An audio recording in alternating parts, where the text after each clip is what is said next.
Good afternoon. I'm Darrell Gunter, and I will be your host for this afternoon's Charleston premieres. We actually have an all-star cast of presenters. We're very excited to share with you what they're doing that's going to help to transform our industry. The first thing I'd like to remind everyone is that each presentation will be 5 minutes. And if by chance one presenter might go over, they're going to get the hook, so to speak. So their slides are going to come down because we do have to exit out of here by 6:15 because they have to set up for another event. And we want to make sure that we exit safely. What I would like to do is to introduce our panel of speakers. For reviewer credits will be Sven Fun. Sven, you want to say hello? We have Christina Orr from BioOne. For ChronosHub, we have Romy Beard. From EBSCO, Mr. John McDonald. Helper Systems, we have Mr. Christopher Warnock. From Platino, and I hope I said this correctly, Educa, Platino Educa, P.J. Kuiper. And for ChronosHub, Mr. Josh Nicholson. And not here, but coming from Paris, France, is Jeff Israel from Worldcrunch.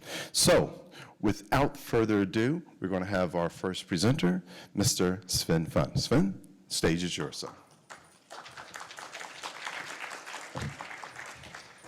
Thanks so much. This is my first presentation with a monocle today. My glasses broke, so I guess that's easy to recognize. Great to have you all here. I would like to speak to you about peer review today and why peer review is a puzzle. You already know that, I guess, especially when you're in publishing, but also in institutions. It is a big challenge for all of us in the industry, for reviewers, as much as for funders or institutions, authors and publishers. Reviewers don't really get rewarded for peer review, and by that I don't mean money necessarily, but recognition. It is the essence of the academic publishing system, yet it's really difficult to make it visible. There's almost no quality control on peer review, so whatever reviewers do is being reviewed then by an editorial board, as you know, and there is excessive spamming by, I'm afraid to say, publishers and journals around the world. On the author side, on the author of the article side, quick and diligent peer review is really vital for their career because they need to be published right away. And that is something which is really difficult to achieve in an environment where there are no incentives whatsoever to create that. Funders and institutions. You probably know, being in the US, that there are a lot of funders and a lot of institutions that require peer review from their employees, from professors, but it's never being checked. If a professor tells you, I have done 15 peer reviews last year, that's basically it. There is no, in a KPI-driven world, element that really helps. And I guess capturing peer review would be really vital to report back to your funders, to your public funders or private funders, about the impact that your institution has in academia. Publishers are really faced with a situation. I just came back from the STM conference the week before last in Frankfurt, and you could see that everybody is concerned about peer review fatigue. There is not enough peer reviewers who are doing this diligently in a very short period of time, so that publishers feel they can go on with their business. There is obviously a negative impact. There is no means really to incentivize reviewer loyalty. There are these ideas that it is unethical to pay reviewers for peer review. I study political science, where you learn that it is unethical not to pay people, but that's a different story. I guess it is a little bit of a story that some of us have made up. There's a high reputation risk from sloppy peer review. You could see that over the last weeks, where there were many retractions that publishers had to do because there are peer review cycles, more or less, a group of people working together. What can we do? I think it's relatively easy. The problem about peer review is not technology. I guess that's good at this conference to say. It is a social problem. So making peer review part of the academic record and recognize it is important. Then openness is important. This is part of an open science environment, and creating a marketplace where you openly can work with reviewers as the North Star in peer review is really important. We can, at reviewer credits, which I will show you in a minute, create incentives to do that in specific situations. Reviewer credits helps you to solve the ecosystem's problems, so we are recognizing the academic achievement and the academic contribution of peer review. We are creating, with a contribution index, a quality measurement for peer review, a very first one, which will not be the ultimate goal, I guess, but it's a starting point. And we can assign rewards, like in airline miles, if you want, that a reviewer can reinvest into the ecosystem for language editing and other things. 1 minute to go, right? There are, in the system, multiple connections from submission systems that we are using. We are working with Editorial Manager, OJS, and others, metadata services integration, and you see by that it's not meant to be a startup breaking up the existing ecosystem, but being part of it, I guess. We can guarantee in that respect research integrity as a part of a reward system. What is it right now? There's a subscription plan for journals. That's the business model, basically, how it works, including a free option for every journal and every researcher to avoid entry barriers. Pricing is based on number of reviews, so item-based if you want, very simple. And the journals can decide whether to which degree and how they want to use marketing services, if you want, and other services, which you can all see on the website, reviewercredits.com, in detail. So far, this small venture has 25,000 reviewers, 1,100 journals, and 70 publishers involved. Thank you very much.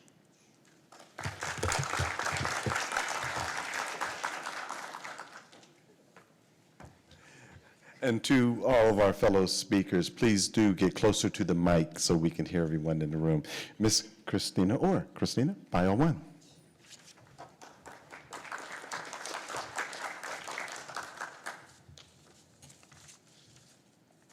Well, thanks very much. Oh, I'm going to use my New York voice, nice and close to the mic, right? I'm Christine Orr. I'm with BioOne, and I'm here to, I'm short.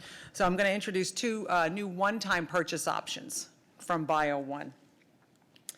And BioOne was founded over 20 years ago by librarians and publishers to support sustainable scholarly communications and offer an alternative to commercial publishing.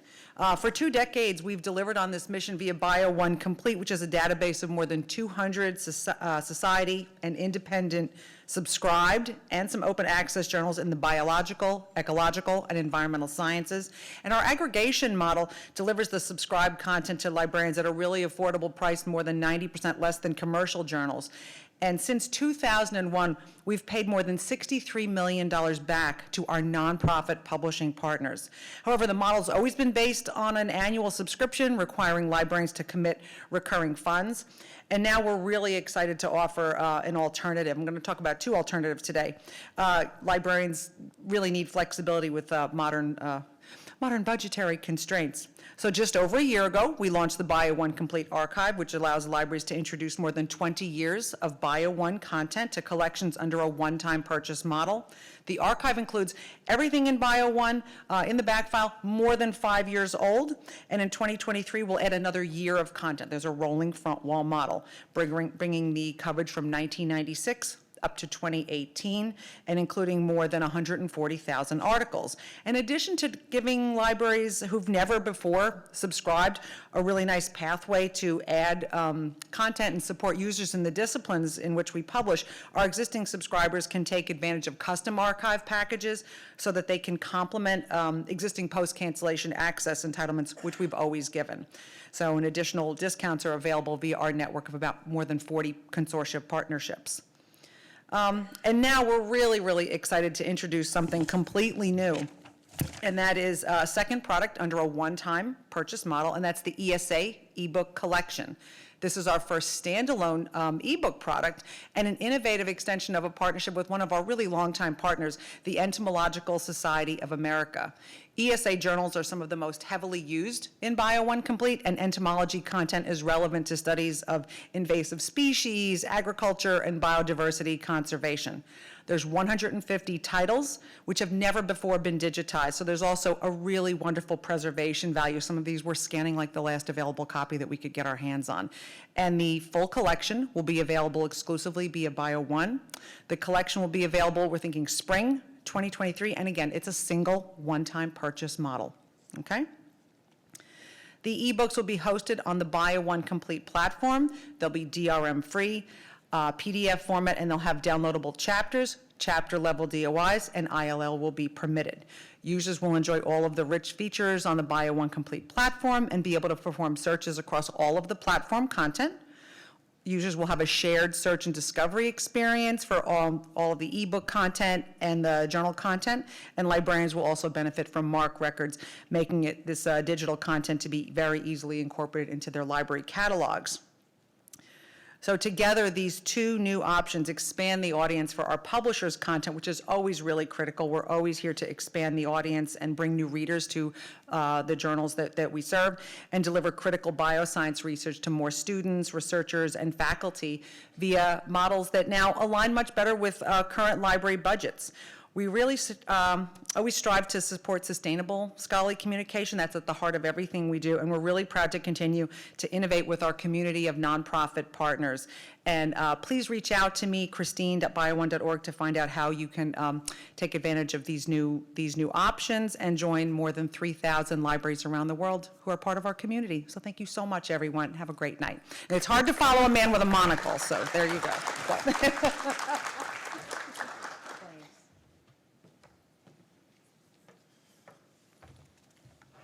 Ladies and gentlemen, Ms. Romy Beard.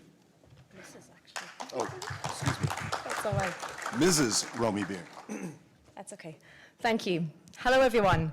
My name is Romy Beard, and I work for ChronosHub, an open access management platform. Our goal ultimately is to accelerate research. We have developed an AI-powered platform that transforms administration across the entire research ecosystem. We have a platform for publishers, for funders, and for institutions. And today, I will mostly speak about the platform for institutions. And this lets you manage all types of open access, whether you have an APC fund, you have transformative agreements, or your strategy is a green one. It helps you with either of those things. First, let me tell you a little bit about the company. ChronosHub is based in Denmark, in Copenhagen. And despite being a relatively small country in Europe, some pretty big brands have come out of Denmark. Everybody loves Lego, right? In a way, you could say that ChronosHub is the Lego of open access management, because we give you the building blocks to make open access work for you. That's one to remember. But why do we do what we do? Every year, $2 trillion are spent on research. But nearly half of that is spent on administration. And we think that's pretty shocking. So what sorts of tasks do we talk about when it comes to administration in regards to open access? There's been a lot of talk about this in the conference already. There's different approval dashboards you have to log in. There's different platforms you need to check for reports. There's manual data entry, and our platform solves all of those problems. For example, we have an AI-powered platform where you can scan invoices to get metadata into the system that then does compliance check. So regardless of which publisher the invoice is from, we can do that automatically to make the workflow easier for everybody. So in short, we've developed ChronosHub to reduce time spent on administration. So let's spend a minute to look a little bit more in detail on where in the workflow we occur. So we have a pre-submission tool, a journal finder, where authors and librarians who want to help authors can check which journals belong to transformative agreements, are they eligible for funding, are they compliant with the funder, is there a green route? You can check all of that before the author even submits to an article to catch all the problems early on. Then post-acceptance, we really try and help to make the workflow easier. We can pay invoices, you can have deposit accounts. Something I've learned this conference is about the issues you have in the US with paying different vendors. So you can have a deposit account and then pay from that. So you just have to set up one payer. You do compliance checks, and then there's reporting, post-publication reporting. Not just for corresponding author, for all authors, not just quarterly, but live reporting, but also really reporting all the way through. So you can see which invoices have been paid, which invoices have not been paid. And here, this is what the platform looks like for one of our clients, just to give you a sneak preview. What do our users think of the platform? We've done some research in Switzerland, and we've been given an NPS score of 84.1. apparently everything over 80 is world-class, so we're really, really proud of this. We also do a lot of open access related work to educate authors and librarians. I personally run these webinars. I also run monthly panels with different speakers from the research ecosystem to have discussions about open access. We had a panel this morning about OA usage statistics. There's another one tomorrow morning about combined read and publish user journey, so please come and join me. For everyone who's here who's from an institution, I'd like to sign up for a demo. All the events, including pre-scheduled demos, you can find on our website, chronoshub.io/events. And please come and talk to me. Feel free to take a picture, get my details. I'm still here tonight. And tomorrow, I was going to say I'll be at the bar, but I haven't seen the bar at this venue. It's terrible. I'll be at a bar. Thank you so much.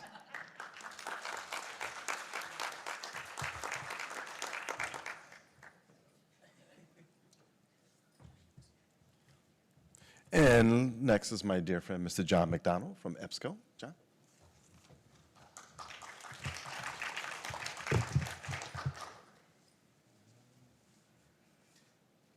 Oops. I went too far, too fast. So I'm going to listen to Darrell and talk into the microphone. My name's John McDonald. I'm product manager at EBSCO. I was a librarian for about 25 years, and most of that time was spent with frustration around library data and analytics. So I came to EBSCO. We decided to make an analytics product. So what is Panorama?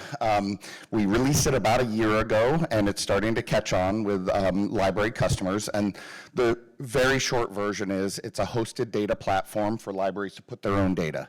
So they understand how users are engaging with the library and can analyze that. We take away all the hard work of collecting data, cleansing data, preserving data, and give them time to actually ask questions of the data. And so far, we've connected a number of different data sources to Panorama. It's intended to be vendor and publisher agnostic, so no matter what the library uses, they may be an Alma customer for their ILS, they may be a Sierra customer for their ILS, whatever it is, they can connect to Panorama and feed that data into Panorama, and then those disparate data sources can be connected and correlated together. And our dashboards are designed to span the breadth of something like very traditional types of analyses, like circulation. Every library reports how many books were checked out, whether you're an academic library or a public library or whatever. You want to know how many people are using your items. So we have really nice visualizations around circulation. And then we move into sort of, for me, more interesting types of analysis. So discovery services. How are users actually engaging with your discovery service? You want to know, hey, I've got a discovery service. I want to know, are people actually using it? How many times are they clicking on things? How many sessions do they have? You know, the idea really is around a holistic view of how the library is being used. In some of our dashboards, we've connected things like chat reference software, reference and instruction statistics, Wi-Fi usage logs, just about anything you can think of that the library is actually tracking on their end can be fed into Panorama. And then one of the big pain points for libraries is collecting all this data for national reporting standards. So many countries in the world have their own national reporting standards. In the US, primarily ACRL, IPEDS, ARL, and we automate that process. So instead of those librarians spending all their time going to the ILS and running this report and then asking this other person on campus to give them this data, feed it all into Panorama, and then you're able to report and alleviate all those pain points. But most importantly, and as a librarian, the thing I've always been most concerned about is if everybody else decides they don't actually need libraries anymore. So we want to help the library tell their story a lot better. So connecting how are users, and in this example, we're using student outcomes, but it could be faculty researchers like some of the previous panelists talked about. How are they engaging with the library? How are they engaging with research?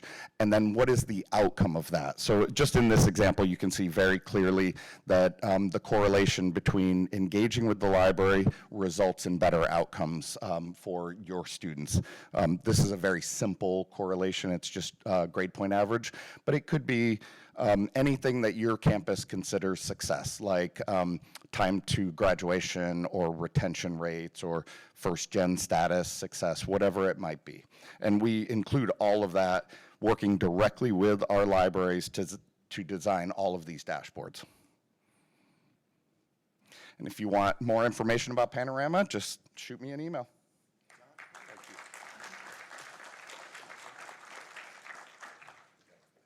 You have your phone? Yeah, Timer. absolutely. And now, Mr.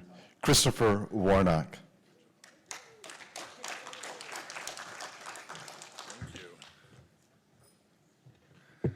Hi, I'm Christopher Warnock. We announced Helper Systems at Charleston this year, and it's been a really wonderful reception. We didn't have a product to announce, but we started talking with people about the types of problems that we wanted to solve, and we heard wonderful things like we save time, and we are discovery. And so getting that feedback, it's like, yeah, we can work with that. Oh, I can look down here, except that's in the way. So how we save time. We're introducing a new concept, not so new, but instead of working with individual documents and looking at them serially, we're saying, well, let's give people tools that they can work with sets of information, and they can define the sets of information that's important to them, and then mine the data within that set and have a faster means to read the information or find the information that's important to them. So we focus on PDF, and we chose to focus on PDF, and in this sense, we're kind of completely different because we're a software program. We're essentially a PDF reader that a user can download, and all the functionality I'll be talking with you about is immediately available to all of their PDF files. And in terms of PDF, there's 6 to 7 billion indexed HTML files on the web. It's what you search when you use internet search engine.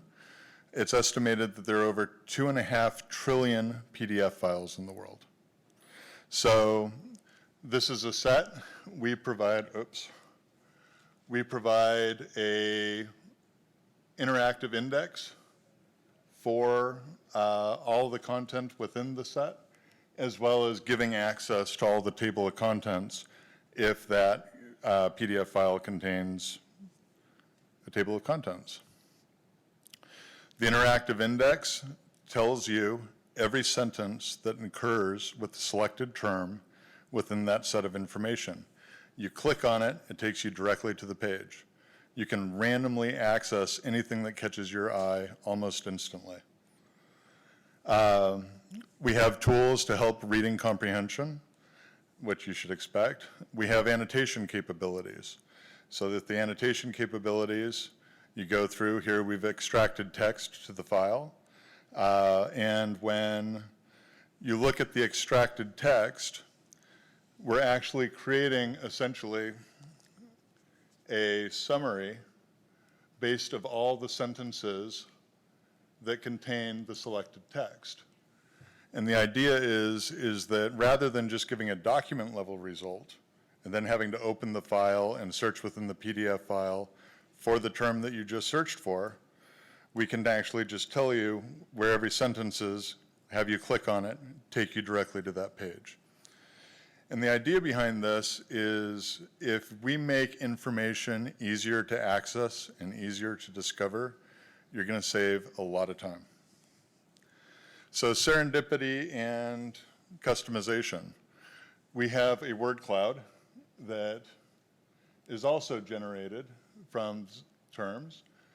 And the other thing that I wanted to show is that when you do an annotation within the PDF file, The annotation is accessible externally from the PDF file. You don't have to open up the PDF file to see where the annotation is. And we have multiple annotation types. But the interface is completely customizable because as programmers, we have to design for the lowest common denominator, which is a laptop screen. If you have a desktop computer with a huge monitor, it's really annoying if the application is not optimized for that. So we allow people to optimize that information. And again, you know, within this set of 61 documents, if you select ancient science, there's 6 sentences where ancient science is described, and you can click on any of those terms and be taken immediately to that. So highlights and annotations, as you go through and you work through the set, they're always visible to you. And the set that I was demonstrating is about the Antikythera mechanism, which is a lovely device. And software, PDF, we're adding value to existing content. We have search, annotation, completely private, and we have a free version. So thank you very much. Save time, discovery.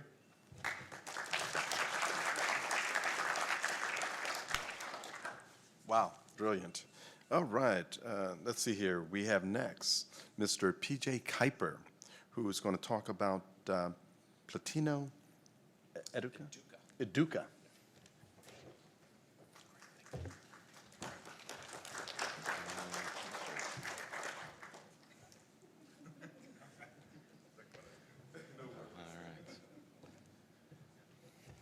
Hello, everyone. I'm PJ Kuiper, here to tell you about Platino Educa. But first, I want to say something a little personal about myself.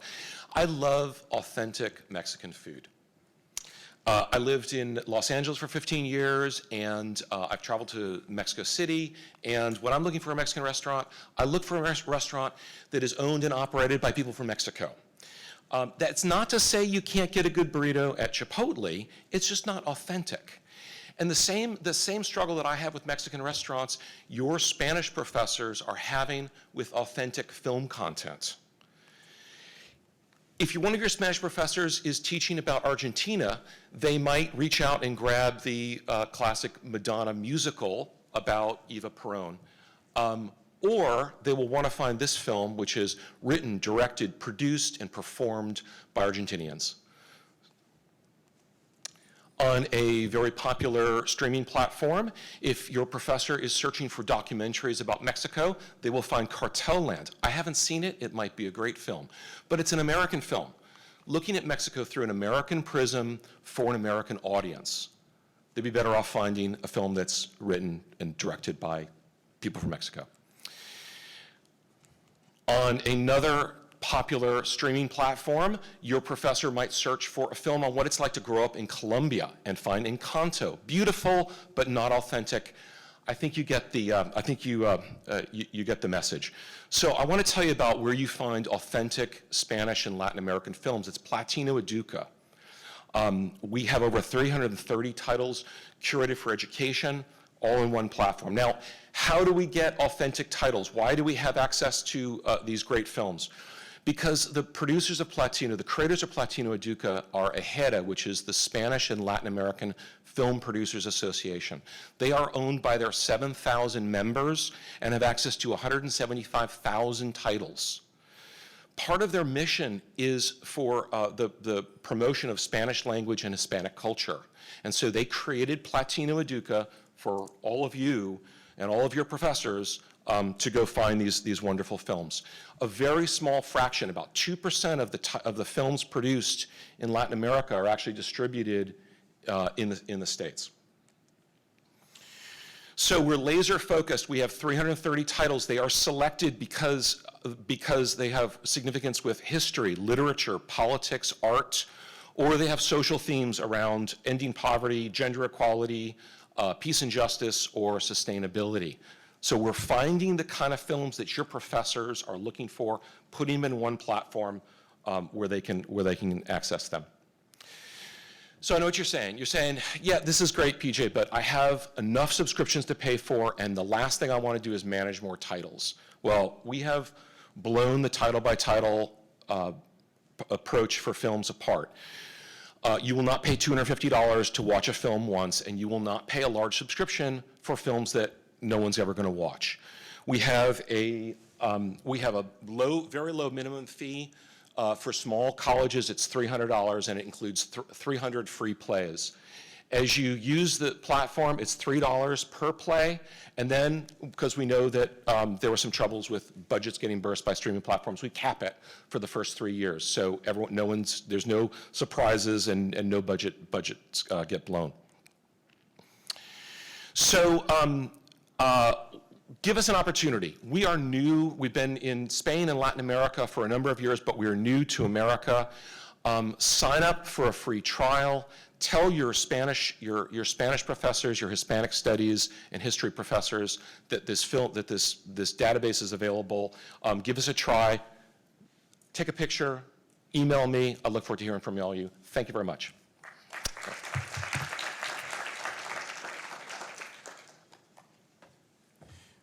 And the last of our live presentations, we have Mr. Josh Nicholson of ChronosHub. Josh, come on up.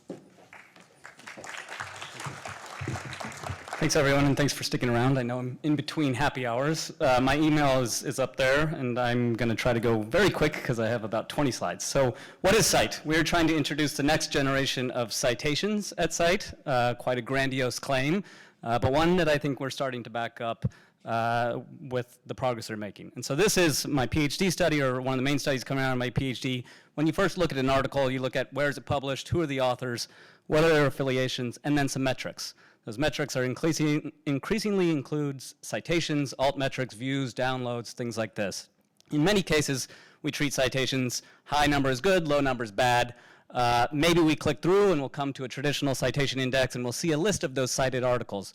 You don't know what they say unless you open up 66 documents. That's a massive amount of time, and so consequently, we use citations as this superficial metric, and I would say we hate them because of that, but they're very valuable, right? Behind these 66 documents are maybe 5 years of each PhD student's life, hundreds of thousands of dollars worth in research. Maybe there's some very valuable interpretations, discussions, criticisms, supporting evidence, competing evidence. This is all lost when we have just a number to look at. And so a cite, looking at the same article, my article, you do see a list of citing articles, but what you see is the citation context. So we are extracting out 3 sentences, which we call a citation context, or has been called citences by some people in the literature. So you can see how and why an article has been cited, how and why a journal has been cited, how and why an organization has been cited, how and why really any topic has been cited, and it's pretty fun to try and search different things. And so we have built this by partnering with publishers. To date, we have 1.1 billion of these citation statements extracted from 32 million full-text articles. We started with open access articles, but increasingly more content is behind paywall, which is, as librarians know, not easy to get access to. We have a lot of machine learning that goes into extracting this information out because PDFs come in a variety of formats, shapes, and sizes, and there was a great presentation earlier to really kind of exemplify just how hard it is to work with these things. And so there's a lot that goes into extracting out this information, and then once we extract out that information, we're also displaying where it comes from. So is it in the results section, is it in the discussion section, does it provide supporting evidence to the claim, competing evidence to the claim, really trying to change citations into a conversation more so than just a metric.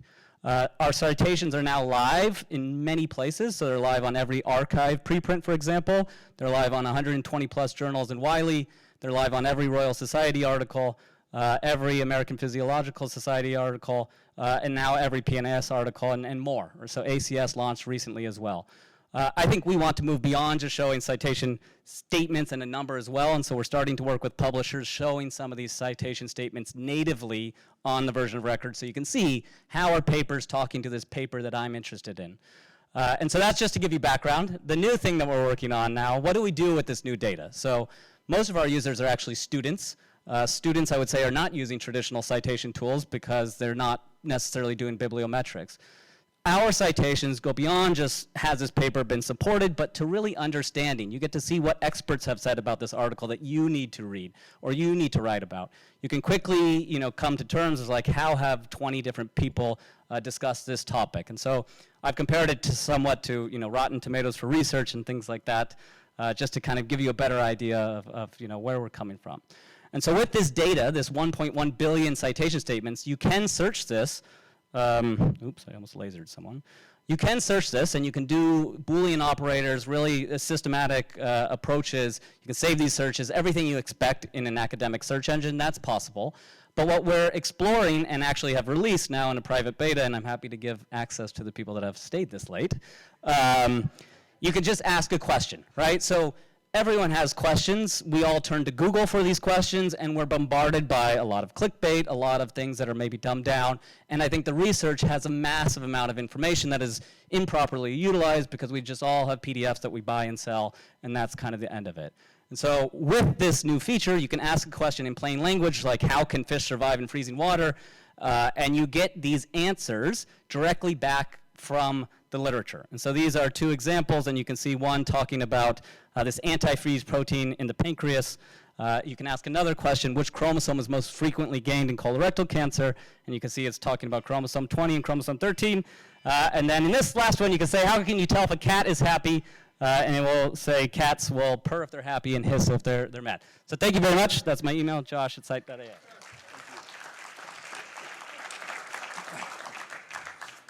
As they say, just in the nick of time. And now we're going to play the Worldcrunch video. 这é o meu mundo. Questo è il mio mondo. Questo è il mio sogno. This is my world. Ogni giorno, in ogni lingua. Los más grandes periódicos publican las historias importantes. Aquí, en el mundo. This is your world. Worldcrunch is a groundbreaking digital news outlet founded in Paris in 2011 by an American foreign correspondent and a French digital content executive. We bring the best international journalism to English readers for the first time. Thanks to our unique network of partnerships with top global newspapers and magazines, the Worldcrunch team of multilingual journalists delivers exclusive reportage, analysis, and commentary from the four corners of the planet. My name is Emma Albright, and I'm a French and American journalist and translator. I joined the Worldcrunch team earlier this year, but I first discovered it as an undergraduate. There are a lot of news sources out there, which can sometimes start to feel the same. What drew me to Worldcrunch was its truly international perspective on the world. The issues that matter to my generation, the stories we care about, are so often global in nature. And for better or worse, our world will only draw closer in the future. Worldcrunch is the only news source where you can find exclusive English editions of in-depth reportage and analysis from more than 40 countries and 15 different languages. We work with the world's leading news organizations and top international journalists to identify the right stories and apply our unique system for journalistically driven translation and editing. Our team is proud and excited to be able to offer Worldcrunch to universities and public libraries for the first time. Our unique mission to deliver journalism, regardless of language or geography, is redefining international news coverage. More vital than ever in the face of global challenges like the war in Ukraine, the COVID-19 pandemic, climate change, and the fight for human rights. We believe that Worldcrunch offers unique access to the kind of knowledge, information, and storytelling that is of particular interest to current and future generations of students, citizens, and leaders across a range of fields and subject matter.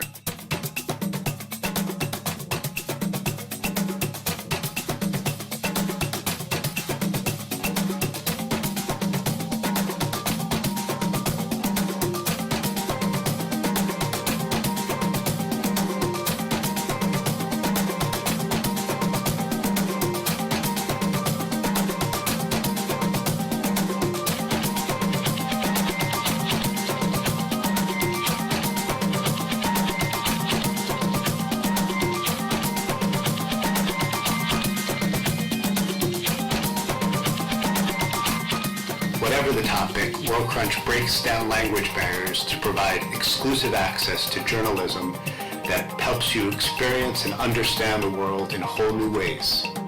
We ask ourselves, what does it mean to be international? Is it your family background or life experience? Or maybe it's simply a mindset, an instinctive connection with the rest of the world. Universities and libraries, by their very nature, are international. For us at Worldcrunch, it's a commitment to deliver the best journalism without limits of language, culture, or geography. They say in Spanish, mi casa es su casa. We also believe that your home and ours is one and the same. وأنت مع يا علي لكي نكتشف عالمكم Notre monde. mit anderen Augen. Italia. Magyarország, Congo, Sakartwelo. Hindustan. España, Brazil, Deutschland, France. المغرب, the UK, Portugal.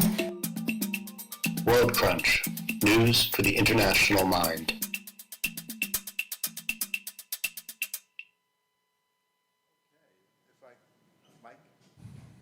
Hello, testing, yes. Let's give all of our presenters a big round of applause. Really, phenomenal showcase. Because they kept within the time, we have a lot of time for questions. We'd like to address any questions that you have from the audience about any of these products and services. A little shy today. Not to worry, I have a question. So I would like to ask Mr. Warnock, tell us about the development behind your service, the unique value proposition as to how it will advance scholarly research. Yes, sir, absolutely. So first of all, we're not a service. We're the software that runs on your desktop. Everybody here probably has used PDF in their life, whether you love it or hate it. It's part of the fabric of scholarly publishing and communication. A lot of people's research depends on it. And we interviewed people, or we queried people, and the people that we interviewed had anywhere from 100 files that they were actively working with to 20,000 files that they were actively working with. We wanted to improve the user's ability to do research, and we chose to do it with PDF because so much of that information is available in PDF. But PDF's not the simplest format to use, as the gentleman from ChronosHub pointed out. But we felt we could make it better. And the idea is that ultimately, if the PDF's on the web, you're being tracked. We wanted to protect people's privacy and to enable the user to be able to build a data set of the information that was important to them. It could be primary source information they've scanned themselves. It could be magazines or journals they've subscribed to from places other than the library, or it could be from the many databases that libraries provide to their users or that they get elsewhere. The simple thing is that with PDF, and by improving the PDF experience, a rising tide floats all boats. Thank you. Thank you. Romy, that Net Promoter Score is excellent. What was the number one and number two feature that they loved that gave you such a great score? I'm really sorry, but I don't actually know myself. I would answer that, but I don't know what the exact questions were. The feedback that I know of is that the authors find it quite easy to use. So this particular study was done in Switzerland, where we have an institution who's a customer and a funder, and it was done for the Swiss National Fund, and we process all their APC payments, and the authors find it really easy because they didn't have to pay and then claim it back, but the invoice was essentially paid directly by the funder's money, who's sitting on that we were managing. So they just find the whole process really easy, that they didn't have to pay and then reimburse it. Wonderful, thank you. And John, I'm very curious about what your experience from Caltech, if I remember correctly, that you're bringing to this product that you have at EBSCO. What do you see as like the killer feature that saves time and resources? Yeah, our product development is very much informed by my experience. I worked with Darrell when I worked at Caltech, and I realized that I was frustrated because in the library industry, we weren't doing really great quantitative research all the time. And I realized it's not really our fault, we just don't have good tools to do it. So that's why I went to EBSCO to try to build this, because if we can do all the easy stuff, all the stuff in the background, then we give librarians more time to actually analyze data. They can use their minds to ask questions about how users are engaging with the library, how faculty are producing research, all of those good things. But if they have to spend their time downloading counter reports from every publisher website, that's just not a good, effective use of time. So that's really the goal around Panorama, is cut down the amount of time you have to collect data and preserve data over time and give people back their time to analyze it. Thank you. We're going to get back to our other panelists, but I wanted to try to do this poll before anybody else leaves. Yes, I just had a quick question. Quick question, Yeah, okay. your question. Oh, thank you. Your question reminded me to ask you.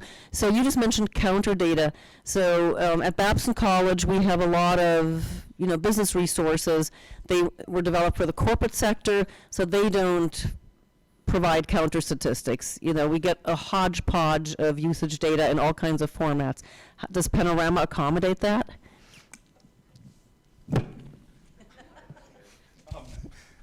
So we are working with a number of our customers because the same thing, like streaming video, other things like, I don't know, Mendeley stats, whatever they might be, they're not counter compliant, which it's really hard to work with data when you don't have standards around the data, but we're starting to explore that. So, welcome to hear your ideas around it. Like, we've analyzed a few things, and if maybe, not to pick on anybody, but maybe if Canopy and Swank are really showing the same types of data, then... Sorry. And Platino Educa. And I've already signed up for his service, so yeah. But yeah, and also a pitch, I'm on the counter board, so like all of these things, we're like, let's get you guys counter compliant, and figure that stuff out. But yeah, it's hard to do, I'm gonna say, yeah. Thank you.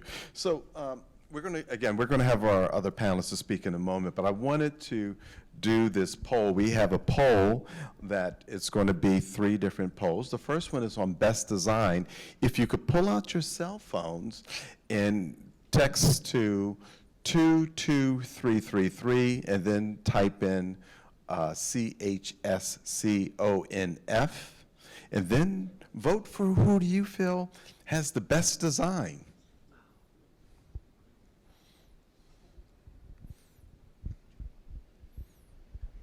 So if you put in the numbers 22333 and then put in the text area ChSCONF.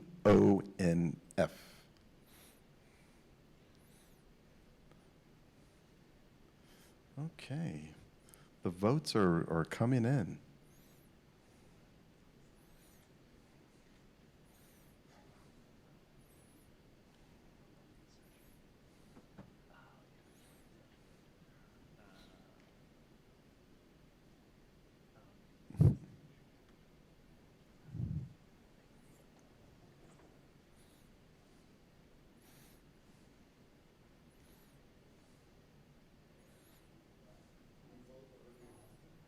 No, just once.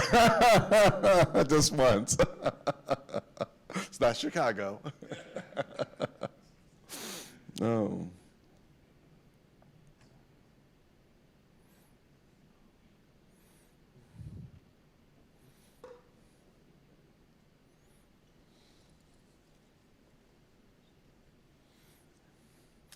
Okay. Has everyone voted? All right. Okay. All right. So, well, it looks like Scite was the winner. Now, ChronosHub is tied. Oh, it's tied right now. Okay. All right. Well, we have a tie between ChronosHub and Scite for best design. All right. But everyone else had very respectable votes.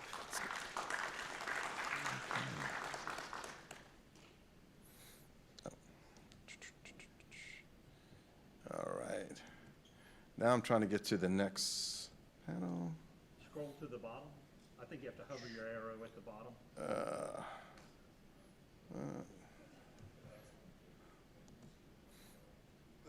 I have scrolled to the bottom, and here we go. All right. Okay. Okay, most impactful, please place your votes.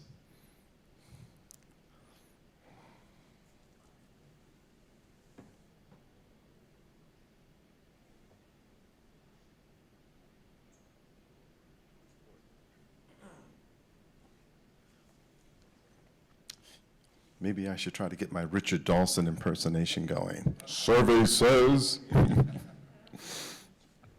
Okay.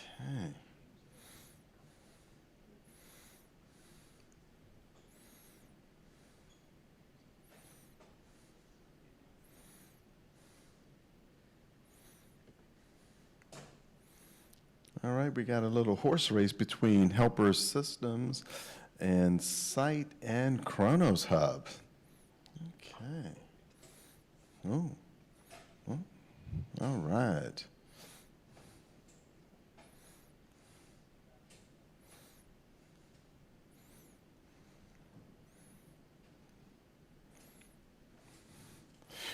Okay, most impactful is scite. Let's give scite a round of applause. All right, last but not least, best new product. Which product are you going to put your library money in?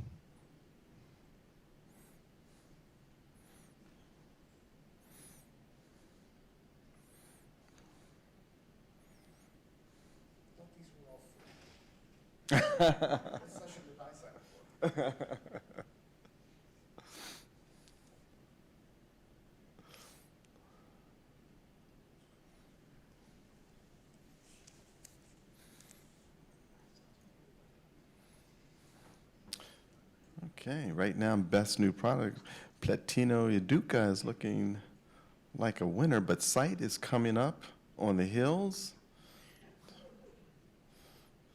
as they're coming around the track.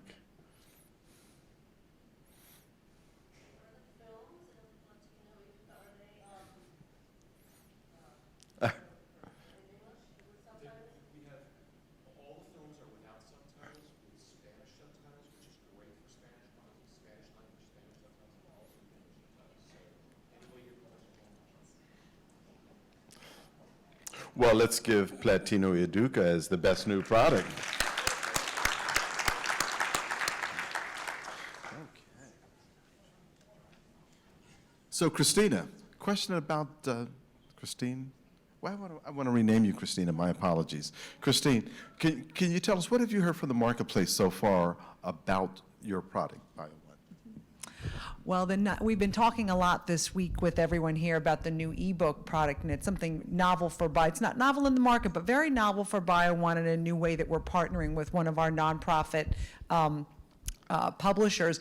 And so we've had a lot to learn, and we've really valued speaking with our librarians this week about the technological features they'd like to see, the ILL features they'd like to see, and the capabilities, so that we make sure that we are aligning this with the expectations of the market. Because one of the things that's really critical for our mission is to bring content from small specialty society publishers like the Entomological Society of America to as wide an audience as possible. And that's really key to our mission.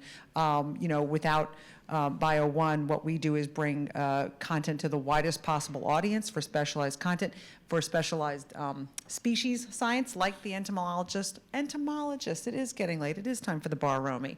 And it's really wonderful to be able to partner with them like this to make sure as many readers and researchers are able to discover this previously undiscoverable content and newly digitized content. So we're really excited about it.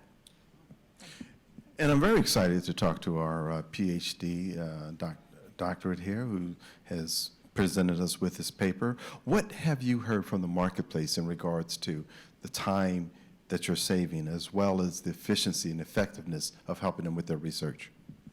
Yeah, we've heard we have Scopus and Web of Science, so why do we need that? No, I mean, in all seriousness, I think what we're doing is new.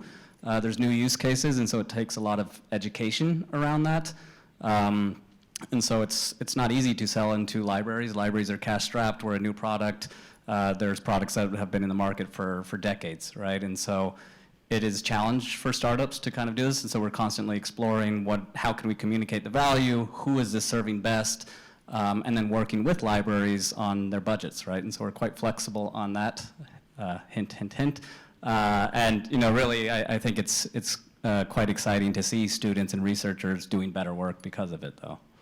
Thank you. PJ, very exciting. Best new product here at the Charleston Conference, I tell you. Wow. And so, has the response in the marketplace been as authentic as what we've heard here today? We've gotten great response from librarians here about it and also about the pricing model. And I speak to a lot of professors who really like it, love the resource. The challenge is it takes a while to get films into a curriculum. So that's why we want to make it just accessible, sign up, minimum fee, and then your professors will discover and integrate the films in as they naturally find new subjects or new things that they want to teach about. But yeah, we're going to get there. Yeah. All right, we actually have a couple of minutes. Is there any questions from the audience? I was hoping we can get some more feedback. Or has this been the best Charleston premieres as far as presenters that you've seen? Okay.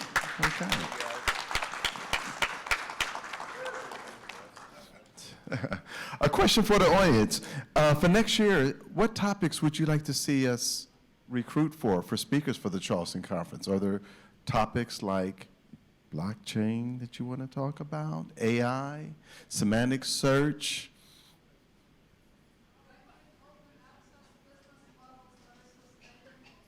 Open access business models that are sustainable. Yes, yes.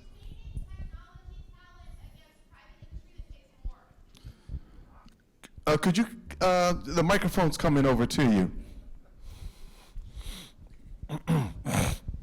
Retaining technology talent against sectors of private industry that pay more. Okay. Exactly. Oh, I think we have another statement over there in the rear. The intersection between artificial intelligence, data science, and information literacy. All right. Interesting, I saw a presentation yesterday where University of California, Davis, librarian there, did a study, and she said that 40% of their literature has been lost. And I just said to her, okay, against the whole California digital library system, do you think that statistic stands true? She says, yes, it does. And I thought we had solved the issue of digital conversion with, also with the archives that we have. So that's a topic that we're going to talk about. Yes, Ms. Gonzalez. I'm just parroting what I heard a couple of librarians say here in the back, that they would prefer an earlier time slot. That would be helpful as well.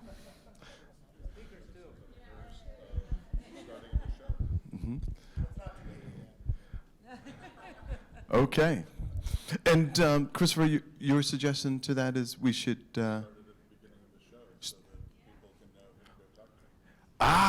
that's an excellent idea. Start the Charleston premieres at the beginning of the show so that folks can have conversations throughout the week. That's a beautiful suggestion. Thank you. Any last statements, questions? Before we adjourn to, some of us, I guess, are going to adjourn to the bar. Yes, Miss Judy Luther, she has a question. Judy, how are you? I'm well. How did you find this great crew, this great lineup? I didn't. Leah Hines and her team, they just did a fantastic job. I just get to come in and, all right. Well, on behalf of Leah Hines. Thank you, thank you, thank you. On behalf of the Charleston Conference Committee, and behalf of Katina Staunch and Leah Hines, I'm Darrell Gunter, and it's been my pleasure to be your host. We thank you for your support, and we look forward to seeing you next year, and hopefully we'll do it at the beginning of the conference. Have a great evening. Thank you.